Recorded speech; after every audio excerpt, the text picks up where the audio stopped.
कोटा से आपको सीधी अपडेट दिखाते हैं। ग्राउंड जीरो पर क्या चल रहा है हमारे सहयोगी बता रहे हैं।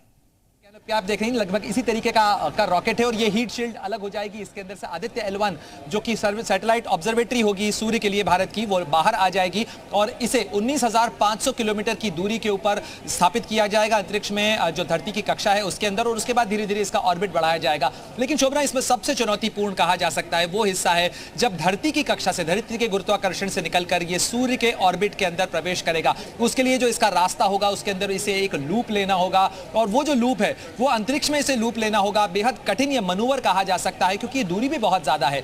ये दूरी है करीब 15 लाख किलोमीटर की। साथ ही दर्शकों के मन में एक जाहिर सा सवाल आ सकता है कि अगर हम सूरज के करीब जा रहे हैं तो वहां पर तापमान क्या होगा और सूरज के करीब जाने के ऊपर किस तरीके से ये वहां पर स्थापित रह पाएगा, और करीब 5 से 7 साल तक इसकी मिशन लाइफ मानी जा रही है। कैसे ये वहां पर काम करेगा? तो इसके अंदर खास इंसुलेशन रखे गए हैं ताकि ये वहां पर की जो गर्मी है उसे ये रेजिस्ट कर सके।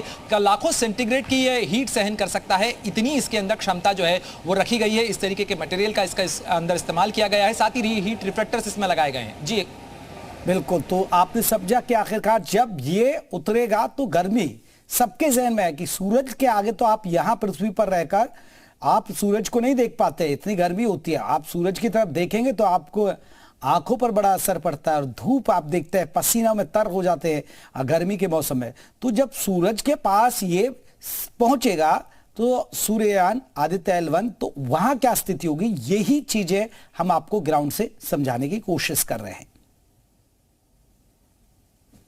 सूर्य मिशन हो जाता है तो उसके बाद फिर तमाम मिशन को कंट्रोल किया जाता है। जो कंट्रोल रूम आप देख रही हैं ये मिशन कंट्रोल रूम है यहाँ का। इसके अंदर जो लॉन्चिंग सीक्वेंस है, क्योंकि एक लॉन्च ऑथराइजेशन बोर्ड होता है जिसकी मंजूरी आने के बाद लॉन्च सीक्वेंस को ऑन किया जाता है। इस समय काउंटडाउन चल रहा है, 40 मिनट के करीब का वक्त कहा जा सकता है कि इस लॉन्च के अंदर बचा हुआ है और उस दौरान ISRO chief doctor S Somnath पहले ही यहाँ पहुंच चुके हैं। साथ ही केंद्रीय मंत्री जो हैं डॉक्टर जितेंद्र सिंह, जो कि डिपार्टमेंट ऑफ स्पेस के प्रमुख हैं, वो भी यहाँ पर पहुंच चुके हैं। इसके अलावा जो अन्य वैज्ञानिक हैं, साथ ही इस आदित्य L1 मिशन के जो प्रोजेक्ट डायरेक्टर हैं डॉक्टर के शंकरन, वो भी यहां पर मौजूद हैं। साथ ही अन्य वैज्ञानिक जो हैं वो यहां पर लगातार उन तमाम पैरामीटर्स को मॉनिटर कर रहे हैं। क्योंकि आप देखेंगी, मैं आपको बताऊं कि इसके जो अलग अलग चरण हैं, देखिए ये जब रॉकेट ऑन होगा तब ये रॉकेट के अंदर सबसे पहले जो इसके प्रणोदक कहा जा सकता है, जो इसके अंदर जो उसके प्रोपेलेंट्स हैं, उसके अंदर अलग अलग चरणों वाला ये रॉकेट है। इसको पोलर सैटेलाइट लॉन्चिंग व्हीकल कहते हैं।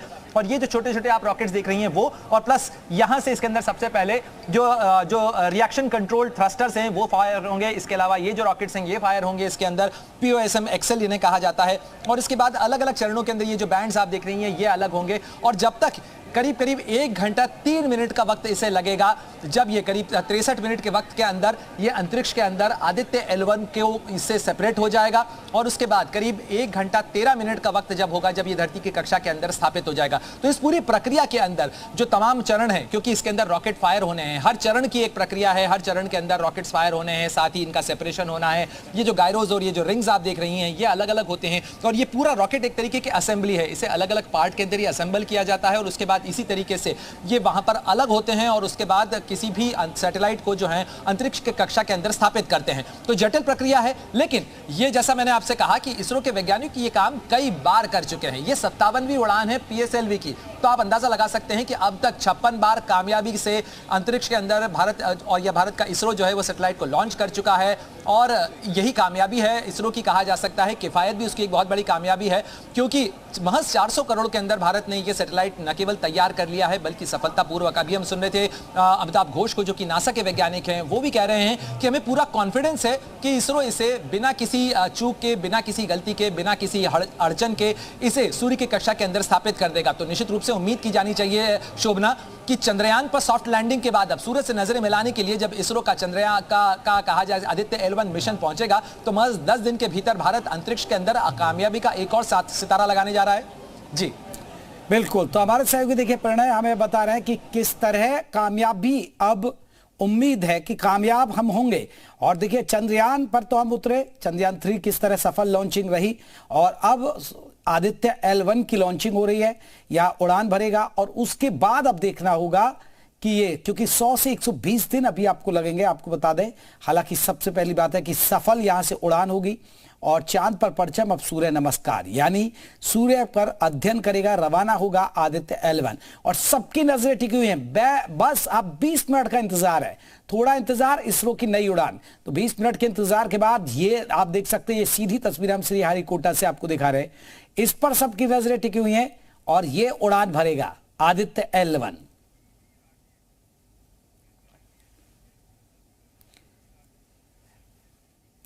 पीवी राजीव हमारे साथ जुड़े, प्रोफेसर हैं बीएचयू के। राजीव जी, बहुत बहुत स्वागत है आपका। राजीव जी, आज आदित्य L1 सिर्फ अब 20 से 30 मिनट का वक्त बाकी है और तब ये उड़ान भरेगा। कैसे देखते हैं सर आज इस घड़ी को आप? नमस्कार। मैं तो पहले तो इसरो के वैज्ञानिकों को मैं बहुत बहुत बधाई देता हूँ कि इतने कम समय में चंद्रयान और सूर्ययान के मॉड्यूल को रेडी करके वो भेज रहे हैं। और ये बहुत इम्पोर्टेंट एक स्टडी है हमारे लिए, क्योंकि ये माना जाता है कि पूरा ब्रह्मांड सूर्य से ही निकला हुआ है और हमें ये पता करना कि सूर्य का रोशनी कितने डेंसिटी में है और हर साल वो धीरे धीरे कम होता जा रहा है। वो भी एक स्टार है तो उसका भी एक लाइफ होता है। तो ये सब पढ़ने के लिए बहुत जरूरी है कि हम अपना एक मिशन भेजें जिससे हमें पता लगे कि सूर्य किस तरीके से लाइट एमिट करता है, कितने सालों तक वो अब बाकी है उसका जिंदगी। और दूसरी चीज ये है कि जो पृथ्वी पे भी हम लोग आज के डेट में जो जिंदा है वो सब सूर्य के वजह से ही है। सूर्य के किरण जब पड़ता है तभी अलग अलग मेटल, मिनरल्स, एलिमेंट्स इन सब में बांटा गया है। तो बहुत एक इम्पोर्टेंट मिशन है। अभी 11:55 पे लॉन्च हो जाएगा। तो मुझे लग रहा है कि करीब 1 लाख किलोमीटर की दूरी पे जाके इसको ये करेंगे जी। तो जरूरी है कि हम लोग लैंग्रेट 1 तक पहुंचने के बाद जो नियरेस्ट पॉइंट है सूर्य का, उस जगह पे हम कैसे इस सूर्य की जो गर्मी को सह पाएंगे, ये बहुत बड़ी चुनौती है, क्योंकि भारत पहली बार सूर्य में भेज रहा है। तो हम उम्मीद करते हैं कि ज्यादा दिक्कत नहीं होगी, क्योंकि बाकी 22 देश इससे पहले टेस्ट कर चुके हैं, तो हम लोग उनसे भी सीखे हुए हैं। तो होपफुली हम लोग सक्सेसफुल हो जाएंगे। राजीव जी, एक चीज समझना चाहता है, आपने भी जिक्र किया गर्मी का, क्योंकि देखिए सबके जहन में यही सवाल उठता है, जो आम आदमी जो बहुत ज्यादा टेक्निकली चीजों को नहीं जानता है या वैज्ञानिक नजरिए से नहीं जानता है, कि देखिए सूरज तो अब देखिए गर्मी कितनी पड़ रही है, आप यहाँ धरती पर रहकर गर्मी बर्दाश्त नहीं कर सकते हैं। लेकिन आदित्य L1, मैं आपको रोकना चाहूंगा, आदित्य L1 का मकसद क्या है वो भी हम दर्शकों को दिखा रहे हैं। ये आप देखिए सौर तूफान और लहरों, और उससे देखिए लोगों में किस तरह का, बच्चों में किस तरह का उत्साह, ये आपको दिखा रहे हैं। सूर्य की स्टडी करें और वहाँ पे अच्छी अच्छी जो हमें चीज़ें नहीं पता सूर्य के बारे में, वो हमें बताए कि हम वहाँ पे क्या क्या चीज़ें हैं प्रेजेंट है।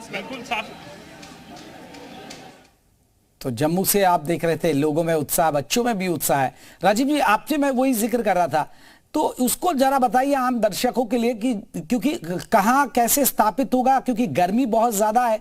जब यहाँ इतनी गर्मी रहती है पृथ्वी पर, तब पृथ्वी के सूरज के नजदीक जाएगा ये आदित्य L1, तो वहां किस तरह की स्थिति होगी, कहाँ ये स्थापित होगा?